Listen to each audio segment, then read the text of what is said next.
సర్వాధికారి అయిన దేవునికి అతి త్వరలో రానున్న యేసుక్రీస్తు మహారాజ్కి స్తుతి మహిమ ఘనత తరతరములకు యుగ యుగములకు ఎల్లవేళలా కలుగును గాక. మీ అందరికీ శుభములు తెలియజేస్తున్నా. ఈరోజు అంశం ఏమిటి అంటే, ఈరోజు అంశం యేసు ప్రభు ఉద్దేశాలు. యేసు ప్రభు యొక్క ఉద్దేశాలు, the plans of Jesus Christ.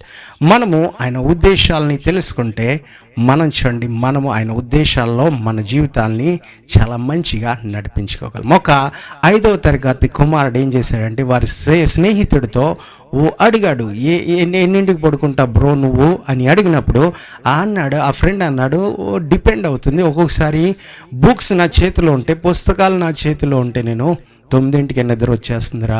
అదే నా చేతిలో మొబైల్ ఉంటే 12 అవుతుంది, కొన్నిసార్లు 2 అవుతుంది, కొన్నిసార్లు మధ్యరాత్రి అర్ధరాత్రి నేను 3ంటికి పడుకుంటానని చెప్తారు. అంటే ఆ పిల్లలు కూడా ఆలోచనలు, లేకపోతే ఆ పిల్లలు ఏ టైం టేబుల్ చాలా మంచిగా సెట్ చేశారు. అది కూడా మారిపోతుంది. ఎప్పుడంటే వారి చేతిలో పుస్తకాలు ఉంటే, మొబైల్ ఉంటే, దాన్ని బట్టి అది డిపెండ్ అవుతుంది. కానీ మన యేసుక్రీస్తు ఏంటండి, మన కొరకే మంచి ఆలోచనలనే పెట్టి ఉన్నారు. కొందరిని మనం అడిగితే నువ్వు ఎందుకు పుట్టావంటే, వారు ఎందుకు పుడతారండి, తిండి కొరకే పుడతారు. కొందరు లెగ్గానే ఉదయాన్నే వారు ఆలోచన ఏముండారు, మమ్మీ ఏముండవు మార్నింగ్ అని అడుగుతారు. మధ్యాహ్నం లంచ్లో ఏముంటుంది అని అడుగుతారు. కొందరు మళ్ళీ రాత్రి ఏముంటుంది అంటే వారి ఆలోచనలన్నీ తిండి మీదే ఉంటాయి. అలాగే కొందరు ఎందుకు పుట్టారని వారిని అడిగితే వారి ఆలోచనలు ఏంటండి, వారు ఎందుకు పుట్టారంటే బట్టల కొరకే పుట్టారంటారు. ఏ కొత్త డ్రెస్ వచ్చిందో, ఏ కొత్త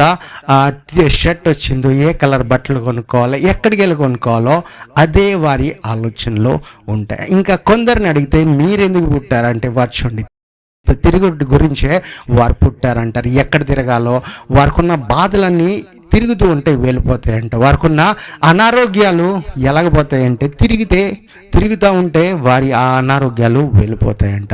కానీ యేసుక్రీస్తు ఎందుకు పుట్టారు అని మనం బైబిల్ తెరిచి చదివితే ఎందుకు పుట్టారండి, మన కొరకే మరణిస్తానికే ఆయన ఈ లోకానికి వచ్చారంట. మన పాపాలని భరిస్తానికే ఆయన ఈ లోకానికి వచ్చారంట. ఆయన ఉద్దేశాలు అలాగున్నాయండి, మన ఎడ్ల మంచికరంగానే ఉన్నాయి. ఆ ఉద్దేశాల గురించి ఒక మాటను మనము ఇర్మియా గ్రంథము 29వ అధ్యాయం 11వ వచనంలో చదువుదాం.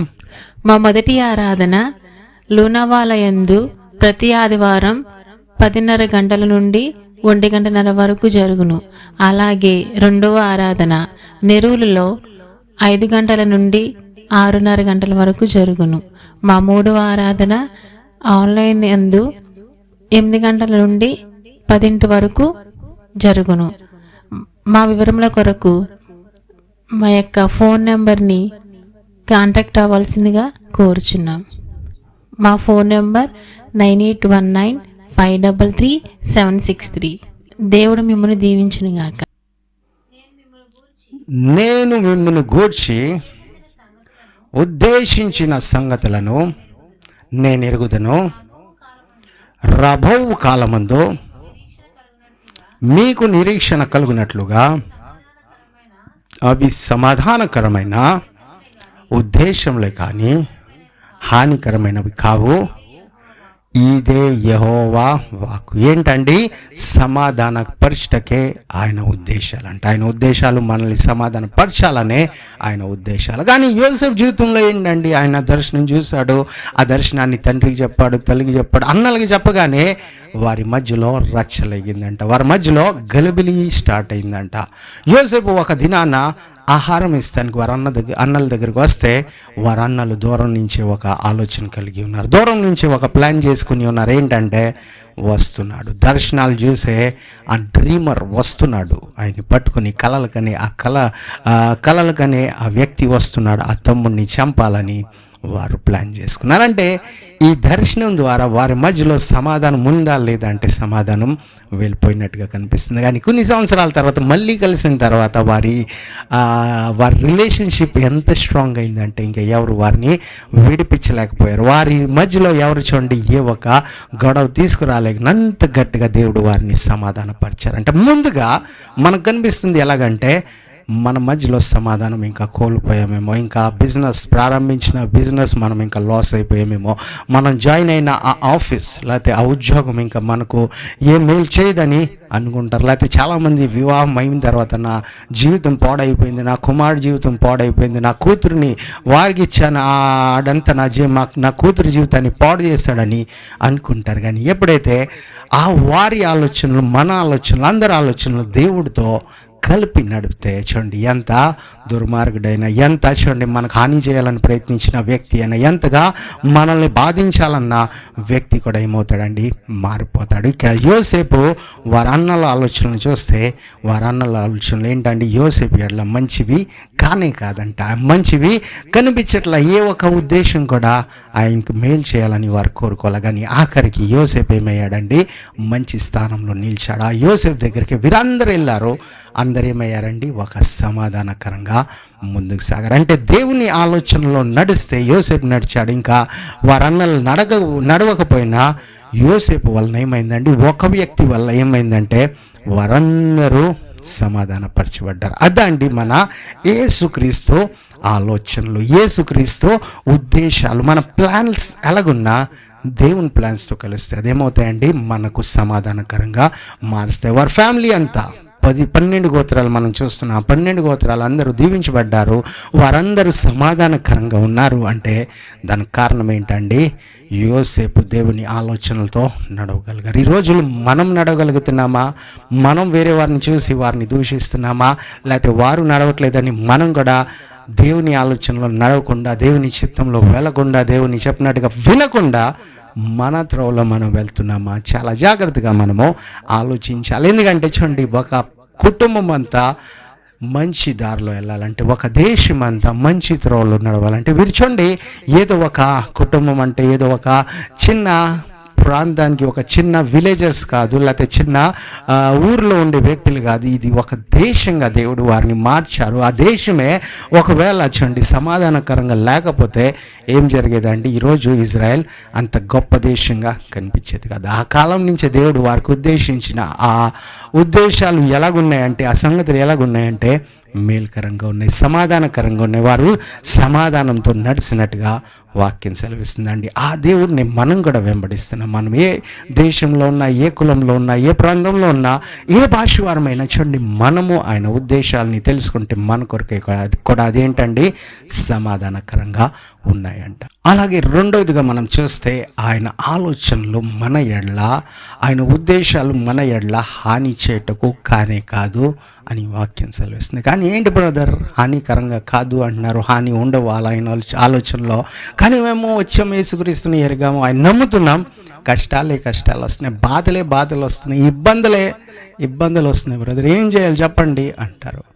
యోబుని చూడండి బ్రదర్, యోబు ఎన్ని కష్టాల మీద నుంచి వెళ్ళాడు. యోబుని చూడండి బ్రదర్, ఎన్ని నష్టాల్లో నుంచి వెళ్ళాడు. ఆయనకున్న పశువులని పోయినాయి, ఆయనకున్న పిల్లలు కూడా కోల్పోయారు. కానీ మనం తర్వాత చదివితే, ఆఖరి అధ్యాయాన్ని చదివితే అన్నీ 2 అంతలు తిరిగి పొందుకున్నారంట. వారి పిల్లలు మళ్ళీ తిరిగి వచ్చారంట. అన్నీ వారు పొందుకున్నారంటే ఏ హాని ఉండదండి. ముందుగా మనకు కనిపిస్తుంది అది హానికరంగా ఉందేమో అని అనిపిస్తుంది, కానీ దేవుడు వాటిని మేలుకరంగా మారుస్తారు. యోసేపు జీవితంలో కూడా అదే చూసాం. కానీ లాస్ట్లో ఏంటండి, ఆయన దీవెన పొందుకున్నాడు, ఆయన ఇంకా ఆశీర్వాదమే పొందుకున్నాడు. ఆయన ఎంతగా దీవించబడ్డాడంటే లోకమంతా ఆయన దగ్గరకు వచ్చే విధంగా, లోకమంతా ఆయన ఎదుట వచ్చి సాగిలపడే విధంగా దేవుడు ఆయన్ని దీవించాడంట. యోబుని కూడా మనం చూస్తే ఆయన వంటి ధనవంతుడు లేడని వాక్యం సెలవిస్తుంది. అంతగా ఆయన్ని దేవుడు దీవించారంట. వారి కుమార్తెలు ఎంతగా అందంగా ఉన్నారంటే, లోకంలో ఎక్కడ అందం లేని వ్యక్తులుగా ఆ బిడ్డల్ని దేవుడు ఆశీర్వదించారంట. అది మన దేవుని ఆలోచనలు అండి. మనము ఆ ఆలోచనలు చూడకుండా ముందు ఏదో కష్టాలు వచ్చినాయి, ఏదో చిన్న అప్పుల బాధలు వచ్చినాయి, లేదా చిన్నగా ఏదో ఇబ్బందులు వచ్చినాయి అని మనం చూడండి మన ఆలోచనలో మార్చేసుకుంటాం. మన మనసు అంతా వేరే వాటి మీద వెళ్ళిపోతుంది. కానీ మన మనసు ఎక్కడ ఉండాలండి, దేవుడి మీద ఉండాలి. అలాగే మనం ఇంకా ముందు మనం చూస్తే ఆయన ఉద్దేశాలు మన ఎడల ఏంటండి, నిరీక్షణ ఇస్తానికి అంట. దాంట్లో నిరీక్షణ ఉంటుందంట. దానియల్ని మనం చూస్తే సింహాల బోన్లో వేయబడ్డాడు. ఆయనకి నిరీక్షణ ఉందా అంటే ఉంది. ఆయనకి చూడండి ఆ రాత్రి ఆఖరి రాత్రిగా మిగలలేదండి. ఆయన ఇంకా అనేక సంవత్సరాలు బ్రతికాడు. అనేకులకి ఆయన దీవెనకరంగా ఉన్నాడు. అనేకులకి ఆయన సువార్త ప్రకటించాడు. అనేకులు ఎదుట ఆయన ఏంటండి సాక్షిగా నిలిచాడంట. ముందు ఏది జరిగింది అంటే ఆ సింహాల బోన్లో కూడా ఆయనకి నిరీక్షణ ఉంది. అంటే అంతగా ఆ సింహాలు అక్కడ ఉన్నాయి, కానీ ఆయన ఆ సింహాలు ఎదుట చూడండి ఆయన తల వంచలేదు. కానీ దేవుని ఎదుట ఆయన తల వంచాడు. ఇంకా సింహాలు కూడా నోళ్ళు మూయబడ్డాయి. సింహాలు కూడా ఏమీ చేయలేకపోయినాయి అని వాక్యం సెలవిస్తున్నాయి. సింహాలకి ఏంటండి ఓపెన్ ఛాన్స్ ఉంది. ఇంకా ఎవరు వాటిని దానియేలుకి వెళ్ళే పారిపోయే స్థానం ఎక్కడా లేదు. కానీ దావీదు ఆ దానియేలు అదే స్థానంలో నిలిచాడు. పారిపోయే ఆయన చూడండి ప్రయత్నం చేయలే, కానీ సింహాలు అదే స్థానంలో నిలిచినాయి, కానీ ఏమీ చేయలేకపోయినాయి. అది మన దేవుడు మంచి ఆలోచనలు కలిగి మన ఎడలో ఉన్నాడండి. ఇప్పుడు షద్రక్ మెషక్ అబేద్నెగోలు కూడా ఏ ఒక ప్లానింగ్ లేదు. ఇంకా నువ్వు లాస్ట్లో ఏం కోరుకుంటున్నావు కోరుకో అంటే చూడండి ఈ రోజుల్లో నాకు ఈ తిండి కావాలి, నాకు ఆ బట్టలు కావాలి, నేను ఎక్కడ తిరగాలి అవి కోరుకుంటారేమో. కానీ ఈయన ఏమన్నారండి షద్రక్ మెషక్ అబేద్నెగోలు ఏమన్నారంటే మేము నిజమైన దేవుణ్ణి తప్ప ఎవరి ఎదుట మేము సాగిలపడము, ఎవరి ఎదుట మేము చూడండి మోకరించమని వారు ఓపెన్ ఛాలెంజ్ వారు ఇచ్చారు. మమ్మల్ని ఏం చేసుకోండి, మాకు ఒక నిరీక్షణ ఉంది, మాకు ఒక ఆశ ఉంది, మాకు ఒక హోప్ అనేది ఉంది. ఏంటంటే దేవుడు రక్షిస్తారు. రక్షించకపోయినా మేము అదే దేవుణ్ణి ఆరాధిస్తాం. అటువంటి ఆలోచనలు మనం కలిగి ఉంటే చూడండి మనలో ఆ నిరీక్షణ ఉంటే దేవుడు గొప్ప విజయాలను మనకి ఇస్తారు, గొప్ప వాటిని మనకు అనుగ్రహిస్తారు. మనల్నే గొప్పగా చేసే దేవుడుగా ఆయన మారుస్తారు. దానియేలు ఎంత గొప్పగా అయ్యాడండి.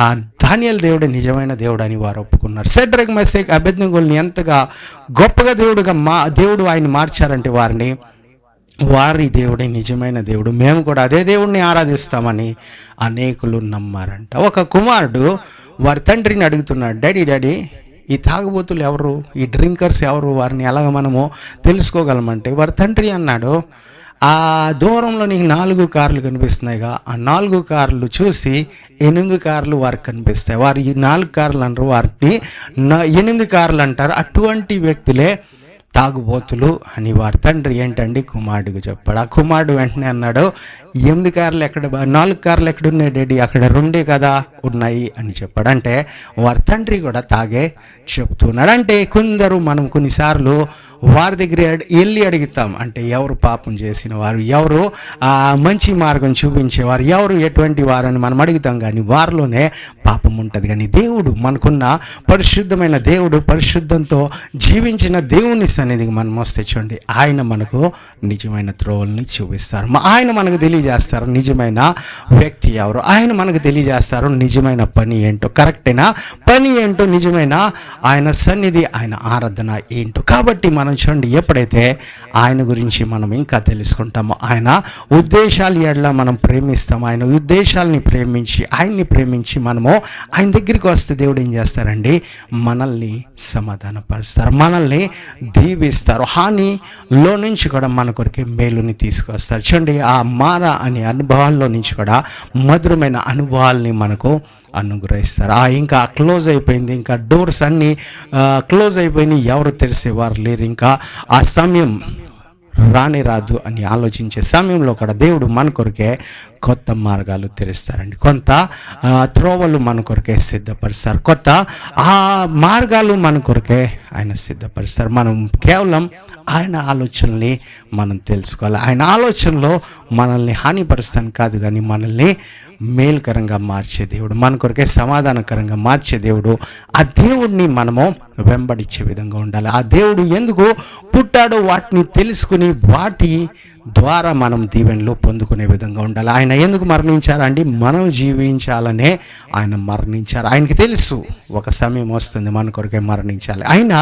ఆయన జీవితాన్ని చూడండి ఏదో ఎంజాయ్ చేస్తూ ఆయన జీవితాన్ని పాడు చేసుకోలేదు, కానీ ఆయన ఏం చేశారండి, పరిశుద్ధంగా జీవించారు. ఆయన ఏం చేశారండి, ప్రతి వాగ్దానం ఆయన ఎడల రాయించిన ప్రతి వాగ్దానం ఆయన నెరవేర్చారంట. ప్రతిదీ ఆయన క్లియర్గా మన కొరకే చేశారంట. అన్నీ మన కొరకే పరిపూర్ణం చేశారు. ఏ ఒక వాగ్దానం ఆయన వదిలిపెట్టల. ఆయన గురించి రాసిన ప్రతి వాగ్దానాన్ని ఆయన పరిపూర్ణం చేయగలిగాడు. ఎందుకంటే మనం దీవించబడాలని, ఎందుకంటే ఆ శాపాలు ఈ లోకం నుంచి పోవాలని, ఎందుకంటే ఆ పాపాలు ఇంకా మన మీద, లేకపోతే అపవాది మన మీద ఇంకా ఏలుబడి చేయకుండా, మన మీద ఇంకా రూల్ చేయకుండా, మనము అపవాది మీద రూల్ చేసే విధంగా, మనము అపవాది మీద మనం చూడండి రూల్ రెయిన్ చేసే విధంగా దేవుడు మనల్ని చేయటానికి ఏం చేశారండి, మంచి ఆలోచనలు కలిగి మన కొరకే వచ్చారు. ఆయన ఆలోచనలో మనం ఇంకా బ్లెస్ అవ్వాలని, మనం ఇంకా ముందుకు వెళ్ళాలని. చూడండి, ఆ 40 సంవత్సరాలు మోషే ఎంతగా బాధపడినా, ఆ మోషేని ఎంతగా వారు ఇబ్బంది పెట్టినా, మోషే మాత్రం ఆయన ఆలోచనలు మంచివే, ఆయన తీసుకెళ్లే దేశం మంచిదే, ఆయన మంచి థాట్స్తోనే మనల్ని నడిపించారు. కాబట్టి మనం వెళ్ళే విధంగానే ఉండాలి, ఆయన చెప్పే విధంగా మనం చేసేవారుగా ఉండాలని చూడండి ఆయన వెళ్ళినట్టుగా చూస్తాం. ఆయన వెళ్ళాడు. ఇంకా అక్కడ ఏమయ్యారండి, ఆ దేశాన్ని వారు స్వాధీనపరుచుకున్న తర్వాత ఎంతో దీవించబడ్డారు. ఇప్పుడు వీరు సమాధానం లేకుండా ఉన్నట్లయితే ఆ దేశం ఒక చిన్న గోత్రాలే కాకుండా వారేంటండి పెద్ద గొప్ప దేశంగా ఈరోజు మారారంటే దేవుడు వారిని ప్రేమించారు. అదే దేవుడు మనల్ని కూడా ప్రతి చోట నుంచి మనల్ని ఆశీర్వదించాలని ఆయన కోరుకుంటున్నారు. అలాగే కీర్తనలు 33వ కీర్తన 11వ వచనం మనం చదువుదామండి. ఇక్కడ మనకు ఉద్దేశాల గురించి, తలంపుల గురించి దేవుడు చెప్తున్నారు. యెహోవా ఆలోచన సదాకాలం నిల్చును, ఆయన సంకల్పంలో ఏంటండి, ఆయన ఆలోచన సదాకాలం నిల్చును, ఆయన ఉద్దేశాలు, ఆయన సంకల్పంలో ఏంటండి తరతరములకు ఉండును అంట. ఆయన ఉద్దేశాలని మనం తెలుసుకోవాలి. ఆయన ఆలోచన నిలిచి ఉంటుంది కాబట్టి మన ఆలోచనలు జారిపోతాయేమో, మన ఆలోచనలు ఏంటంటే కొన్నిసార్లు మాయమైపోతాయేమో, కానీ ఆయన ఆలోచన సదాకాలం ఉంటుందంట. కాబట్టి ఆయన ఆలోచన మన ఎడల ఏంటో అది తెలుసుకుంటే, అదేదో మనల్ని చూడండి హానిపరచడానికి కాదు అని దేవుడు చెప్పారు. కాబట్టి ఆ ఆలోచన మేలుకరంగానే ఉంది, కాబట్టి మన మంచి కొరకే ఉన్నది. కాబట్టి ఆలోచనని మనము తెలుసుకోవాలండి. ఒక భార్య భర్తతో వచ్చి చెప్పింది, ఈరోజు మీ పుట్టినరోజుగా మీ కొరకే, ఈరోజు మీ పుట్టినరోజు కాబట్టి మంచి బట్టలు నేను కొన్నాను, ఆ బట్టల్ని చూసి మీరు చాలా హ్యాపీ అయిపోతారు అని భర్తతో చెప్పగానే భర్త ఆనందించి, చూడకముందే ఆయన ఆనందించి, ఏది ఎక్కడున్నాయి ఆ బట్టలు చూపించు అంటే తీసుకుని రా అని చెప్పినప్పుడు తీసుకుని వస్తాను, అలాగే వేసుకుని వస్తాను అని చెప్పింది. వేసుకుని చూపిస్తానని చెప్పినప్పుడు ఆయన చూడండి బాధపడ్డాడు. ఎందుకంటే ఆ బట్టలు భార్య ఏంటంటే పుట్టినరోజు అని భర్త కొరకే కొనలేదు, కానీ ఆమె గురించే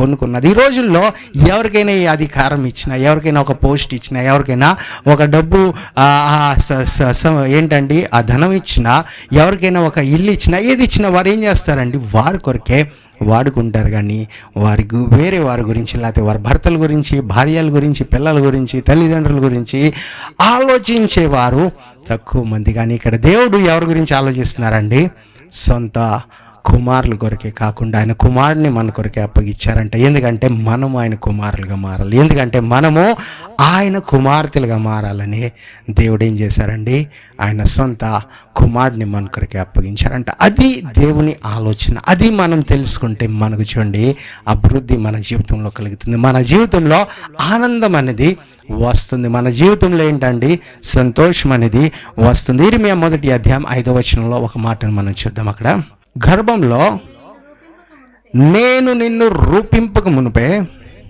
నిన్ను ఎరిగి తిని, నీవు గర్భంలో నుండి బయలుపడక ముందే నేను నిన్ను ప్రతిష్ఠించి తిని, జనములకు ప్రవక్తగా నిన్ను నియమించి తిని. ఆయన ఏం చేశారండి, ఆయన ప్రణాళికలు ఏంటంటే మనల్ని ప్రతిష్ఠించారు. ఎప్పుడంటే మనము తల్లి గర్భంలో రూపింపబడకముందే మనల్ని ఆయన ప్రతిష్ఠించారు, మనల్ని ఆయన ఎన్నుకున్నారు, మనల్ని ఆయన పిలిచి ఉన్నారని, మనల్ని ఆయన అపాయింట్ చేశారని దేవుడు చెప్తూ ఉంటున్నారు. అంటే మనకు ఆలోచనలు ఇంకా పుట్టలేదు, మనమే ఇంకా పుట్టలేదు. ఆలోచనలు ఏంటండి, మనం పుట్టకముందే మన కొరకే ఆయన మంచి తలంపులు, మంచి ఆలోచనలు ఆయన మన కొరకే కలిగి ఉంచారండి. ఆయన మనల్ని స్పెషల్గా చేయాలని, ఒక ఇంపార్టెంట్ పీపుల్ కానీ విఐపీలు కానీ ఉంచాలని, మనము స్పెషల్గా అందరికంటే ఒక స్పెషాలిటీ మనలో ఉండాలని దేవుడు కోరుకున్నారండి. మనం లోకం కంటే సెపరేట్గానే ఉండాలని కోరుకున్నారు. కానీ మనము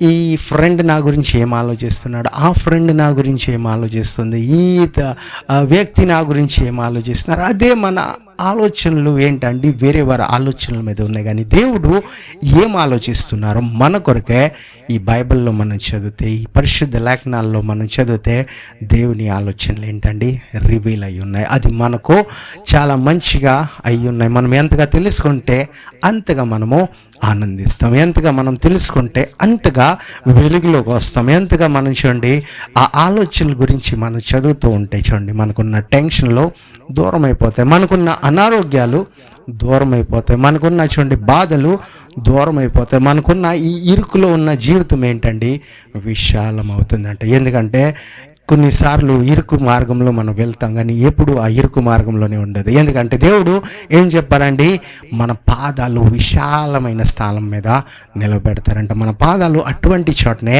ఉండే విధంగా దేవుడు చేస్తారు. ఎందుకంటే దేవుడు మనకంటే ముందు వెళ్ళారు, మన కొరికి మార్గాన్ని సిద్ధపరుస్తున్నారు. ఆయన మంచి ఉద్దేశంతో వెళ్తున్నారు. మనం చూడండి, ఇంకా మనం స్ట్రేట్ త్రోవలో వెళ్ళాలని, మనల్ని ఆపేవారు ఎవరు ఉండకూడదని, మనల్ని బాధ పెట్టేవారు ఎవరు ఉండకూడదని, మనల్ని ఇబ్బంది పెట్టేవారు ఎవరు ఉండకూడదని దేవుడు ఏం చేశారండి ముందుగానే వెళ్ళారు. ఈ ఇర్మియాని ప్రవక్త చేయాలని దేవుడు కోరుకున్నారు. కానీ ఇర్మియా చాలాసార్లు లేదు, గాడ్ నేను చేయలేను దేవా, నా వల్ల జరగదు, నేను బాలుడిని, ఇప్పుడు వరకు నేను బాలుడిని, నాకు ఇంకా అంత జ్ఞానం రాలేదు అన్నప్పటికీ దేవుడు అదే బాలుడిని చూడండి పిలిచారు, దేవుడు గొప్ప ప్రవక్తగా చేశాడు. అంత పెద్ద ప్రవక్తగా దేవుడు ఏం చేశారండి ఆయన్ని మార్చారు. ఎందుకంటే ఎప్పుడైతే దేవుడు మంచి ఆలోచనలు కలిగి ఉంటారో మన ఎడల, ఆయన మనల్ని మంచిగా మార్చారు. గిదియోను కూడా దాక్కుని ఉన్నాడు, కానీ దేవుడు ఆయన ఎడల కూడా మంచి ఆలోచనలు కలిగారు. ఏంటండి ఆయన కూడా మంచి వీరుడుగా దేవుడు చేశారు. ఈ రోజుల్లో మనం కూడా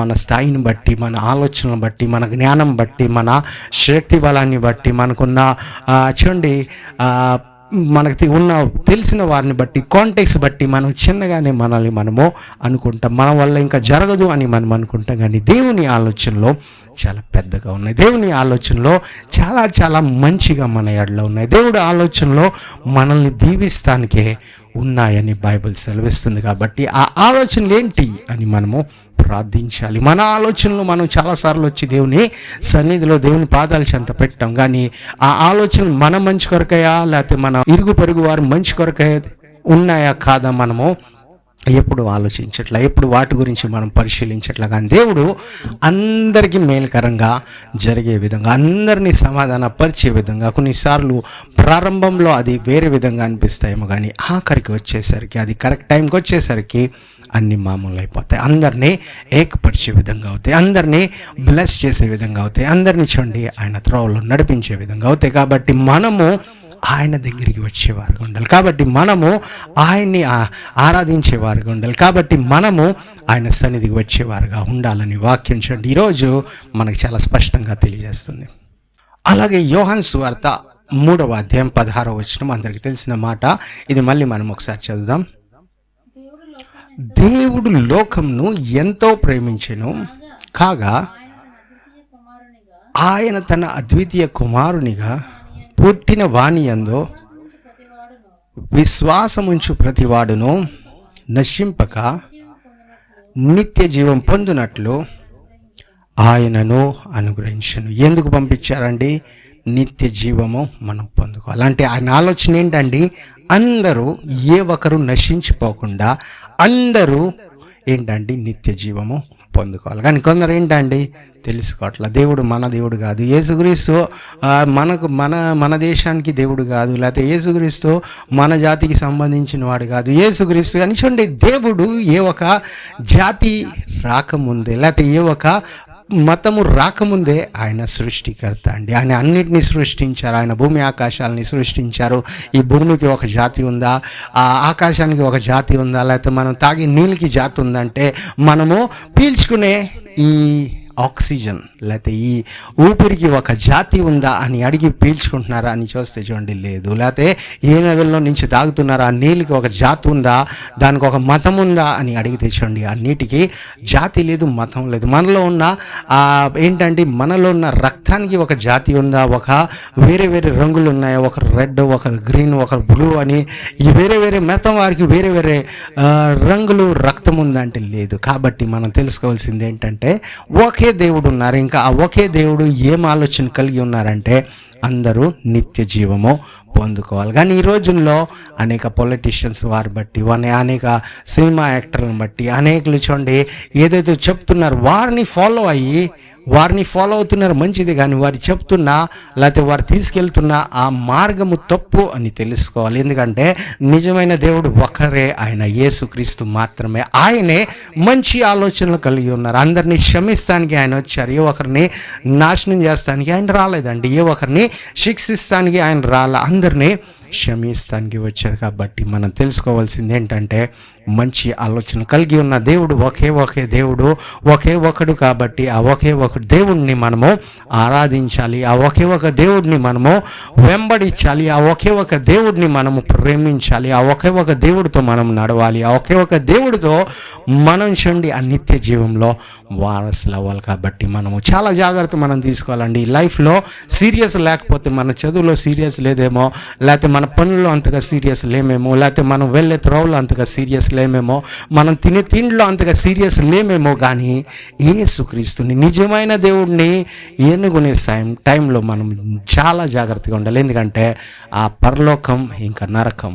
రెండిట్ల మధ్యలో మనము ఎక్కడికి వెళ్ళాలో మనకు అర్థం కాదు. ఒకవేళ మనం నిజమైన దేవుడిని వెంబడిస్తే, ఆయన ఆలోచనలు తెలుసుకుని మనము ఆయనని వెంబడిస్తానికి ఒక మంచి నిర్ణయం తీసుకుంటే, ఆయన చూడండి పరలోక రాజ్యానికి మనల్ని వారసుని చేస్తారు. ఏంటండి? నిత్య రాజ్యం లేకపోతే నిత్య జీవాన్ని ఆయన అనుగ్రహించాలని కోరుకుంటున్నారు. కాబట్టి ఆయన్ని మనము వెంబడించాలి. ఇంకా లాస్ట్ వచనాన్ని మనం చూసుకుని ముగించుకుందామండి. మొదటి యోహన్ రాసిన పత్రిక 4వ అధ్యాయం 9వ వచనం చూసి మనం ముగించుకుందాం. మనము ఆయన ద్వారా జీవించినట్లు దేవుడు తన అద్వితీయ కుమారుని లోకంలోనికి పంపెను. దీని వలన దేవుడు మన యందుంచిన ప్రేమ ప్రత్యక్షపరచబడింది. ఏం చేశారండి? ఆయనలో ఉన్న ప్రేమనే ఆయన ప్రత్యక్షపరుస్తున్నారు. ఆయన ఆలోచన ఏంటండి? ఆయన ప్రేమనే ప్రత్యక్షపరచాలని, ఆయన కోపాన్ని ప్రత్యక్షపరచాలని కాదు కానీ, ఆయన కోపాన్ని చూపించాలని కాదు కానీ, ఆయన ప్రేమను మన ఎడ్ల ప్రత్యక్షపరచాలి. చాలామంది నేను ఎంత కోపిస్తున్నో, నాకు ఎంత కోపం ఉందో, ఎంత కోపం ఉందో చూపిస్తాను రా అని చాలామంది ఏంటంటే వారి కోపాలని చూపిస్తూ ఉంటారు. చాలామంది నాలో ఎంత బలం ఉంది, ఎంత శక్తి ఉంది చూపిస్తాను రా అని చెప్తారు. చాలామంది నాలో ఎంత టాలెంట్ ఉంది చూపిస్తాను రా అని చెప్తారు. కానీ మన యేసుక్రీస్తు ఏం చెప్తున్నారండి? నాలో ఎంత ప్రేమ ఉంది రండి చూపిస్తాను. నా దగ్గరకు వస్తే నా ప్రేమను మీకు చూపిస్తాను. మీరు ఎంతగా అలసిపోయినా, ఎంతగా మీరు సమస్యలను నా దగ్గరికి వస్తే మీకేంటండి? మీకు విశ్రాంతి నేను కలిగజేస్తాను, నా ప్రేమను నేను చూపిస్తానని దేవుడు పిలుస్తూ ఉన్నారు. మనము ఆయన మంచి ఆలోచనలు తెలుసుకోవాలి. ఆయన మనల్ని బాధిస్తాను కాదు, ఒక వ్యక్తి ఎంతగా బాధపడుతున్నారో ఆయనకు తెలుసు. దేవుడు ఆ ప్రయాణంలో వెళ్ళారు, ఆయన కూడా బాధపడ్డారు, ఆయన కూడా హింసించబడ్డారు, ఆయన కూడా చూడండి పరిశీలించబడ్డారు, ఆయన కూడా ఆ టెస్టింగ్లో, టెంప్టేషన్లో, బాధల్లో, ఇబ్బందుల్లో అన్నిటినీ ఆయన తన మీద మోసుకుని వెళ్ళారు. అదే దేవుడు ఈరోజు మనతో మాట్లాడుతున్నది ఏంటండి? మన దగ్గరికి వస్తే, ఆయన దగ్గరికి వస్తే మనము ఏం చూస్తామండి? ఆయన ప్రేమను మనము పొందుకుంటాం. ఆయన దగ్గరికి మనం వస్తే ఆయన ఇచ్చే ఆ కృపను పొందుకుంటాం. మనం ఆ తప్పిపోయిన కుమారుడు రాగానే కొత్త వస్త్రాలు దేవుడు ఆయన తండ్రి వారికి ఇచ్చినట్టుగా కనిపిస్తుంది. ఆయనకి మళ్ళీ చెప్పులు, వారికి పాదాల మీద మళ్ళీ చెప్పులు వేయండి అని చెప్పారు. చూడండి, ఆయనకు మళ్ళీ ఆ ఉంగరాన్ని తొడగండి అని చెప్పారంటే అది మన దేవుడు కలిగి ఉన్న ప్రేమ. ఈ రోజుల్లో మనము కూడా ఆ ప్రేమను పొందుకునే వారుగా ఉండాలి. మనం ఆ మైండ్లో దేవుడి దగ్గరికి వస్తున్నాం, మేము తప్పు చేసాం, దేవుడి దగ్గరికి వస్తున్నాం, మేము మేము ఇవ్వలేకపోయాము, అది దేవుడు మళ్ళీ అడుగుతారేమో అని చాలామంది దేవుని సన్నిధికి రావట్లేదు. ఏంటండి? ముందుగా వారు కావాల్సినది కోరుకుంటారు, పొందుకున్న తర్వాత ఎక్కడ ఇవ్వాల్సి వస్తుందేమో. దేవుడిని మేము అడిగాం, 10,000 అడిగాం, 10,000 జీతం ఇచ్చారు, 1,00,000 రూపాయలు జీతం ఇచ్చారు, కానీ ఎక్కడ ఇవ్వాల్సి వస్తుందో అని చాలామంది సన్నిధికి రావట్లేదు. దేవుడు చూడండి అడగట్లా, దేవుడు మీకు ఇంకా ఇస్తానికి ఆయన సిద్ధంగా ఉన్నారు. కానీ మన బాధ్యత, మనం ఏంటండి దేవుని పనిలో మనము సహకరిస్తే అది మనకి ఇంకా దీవెనకరంగా ఉంటుంది. ఇంకా ఆ పరలోకంలో మన ధనము ఏమవుద్దండి అక్కడ సమకూర్చబడుతుంది. కానీ మనం అక్కడికి వచ్చి దేవుడు అడుగుతాడేమో అని చాలామంది ఆ ఆలోచనలో రావట్లేదు. లేకపోతే మనము అక్కడికి వెళ్తే మన డబ్బులు వేస్ట్ అవుతాయేమో అని చాలామంది అనుకుంటారు. కానీ చూడండి అక్కడికి వస్తే మన డబ్బులే కాదండి, మన ఒక సెకండ్ కూడా వేస్ట్ అవుదంట. మనం ఒక గ్లాస్ నీళ్ళు కూడా, మంచి నీళ్ళు కూడా ఇస్తే అది ఎప్పటికీ వ్యర్థంగా పోదు అని దేవుని వాక్యం సెలవిస్తుంది. కాబట్టి ఆ మంచి దేవుని దగ్గరికి మనం వస్తామండి. మళ్ళీ మనము ఏ సంఘంలో ఉన్నామో, ఏ ప్రాంతంలో ఉన్నామో అక్కడ ఆ సంఘంలో మనం కట్టబడి ఉండి మనం దేవుణ్ణి మహింపరుస్తామండి. అందరు కళ్ళు మూసుకున్నట్లయితే మనము చిన్న ప్రార్థన చేసుకుని ముగించుకుందాం. Heavenly Father, we come before you in the name of our Lord and Savior Jesus Christ. ఈరోజు మీ ప్రియ బిడ్డలు ఎవరైతే ఈ వాక్యాన్ని విన్నారో, పెద్దలు, చిన్నలు, మీ సేవకులందరినీ మీరే దీవించండి. మీ ఆలోచనలు వారి ఏళ్ళ మంచి కొరకే ఉన్నాయి ప్రభు. వారి సంఘాలు కట్టబడాలయ్యా, వారి ఫ్యామిలీలు కట్టబడాలయ్యా. సమాధానం యేసు నామంలో వారి గృహంలో వచ్చునుగా కానీ ప్రార్థిస్తామయ్యా. మీ ప్రభా పరలోక ధనము వారి ఇంటికి వచ్చునుగా కానీ ప్రార్థిస్తామయ్యా. ఎవరు కూడా ప్రభా ఇంకా ఆ అనారోగ్యంలో ఉండకుండా పూర్తి స్వస్థత వారికి కలుగునుగా కానీ ప్రార్థిస్తామా. ఎవరైతే ఇంకా ఇబ్బందుల్లో ఉన్నారో, ఒంటరితనంలో ఉన్నారో, ఎవరు పట్టించుకోవాలని పరిస్థితుల్లో ఉన్నారో మీరే వారిని దర్శిస్తున్నందుకు వందనాలు చెల్లిస్తున్నాం. అనేకులు వారి దగ్గరికి మళ్ళీ తిరిగి వచ్చునుగా కానీ ప్రార్థిస్తున్నామే. సంఘంలో విడిచిపెట్టిన వెళ్ళిపోయిన వారు మళ్ళీ వారి సంఘాలకి మళ్ళీ తిరిగి వచ్చునుగా కానీ ప్రార్థిస్తున్నామే. ఎవరైతే ఇంకా గృహంలో భార్యాభర్తల మధ్యలో గొడవలు ఉన్నాయి, ఎవరైతే ఇంకా అత్త కోడల మధ్యలో గొడవలు ఉన్నాయి, అన్ని గొడవలు యేసు నామంలో వెళ్ళిపోనుగా కానీ ప్రార్థిస్తున్నాం. వారి మధ్యలో సమాధానం వచ్చినగా కానీ ప్రార్థిస్తున్నాం. ఒక నయోమి, రూతు వలె ప్రభా అత్త కోడలు ఉండునుగా కానీ ప్రార్థిస్తున్నామయ్యా. అబ్రహాము, ఇస్సాకు వలె ప్రభా తల్లిదండ్రులు, పిల్లలు కలిసి ఉండునుగా కానీ ప్రార్థిస్తున్నాం. అందరినీ మీరు దీవించండి. మీ పరలోక మన్నాన్ని కుమరించండి. మీ మంచి ఆలోచనలు మీరు కలిగి ఉన్నారు. ఏ ఒక్కరు నశించిపోవడం మీకు ఇష్టం లేదు. ఏ ఒక్క కుటుంబంలో ఏ ఒక్కరు మీ నుంచి దూరం కాకుండా అందరూ మీ సంఘంలో చేరునుగా కానీ ప్రార్థిస్తాము. ఏ ఒక్కరు మీ నుంచి దూరం కాకుండా తప్పిపోయిన కుమారులు, కుమార్తెల వల్ల కాకుండా ప్రభు అందరూ మీతో నివసించే కుమారులుగా, కుమార్తెలుగా అవునుగా కానీ ప్రార్థిస్తూ ఈ ప్రార్థన యేసుక్రీస్తు అతి పరిశుద్ధ నామంలో అడిగి పెట్టుకుంటున్నాం పరమ తండ్రి. Amen. Thank you. God bless you all.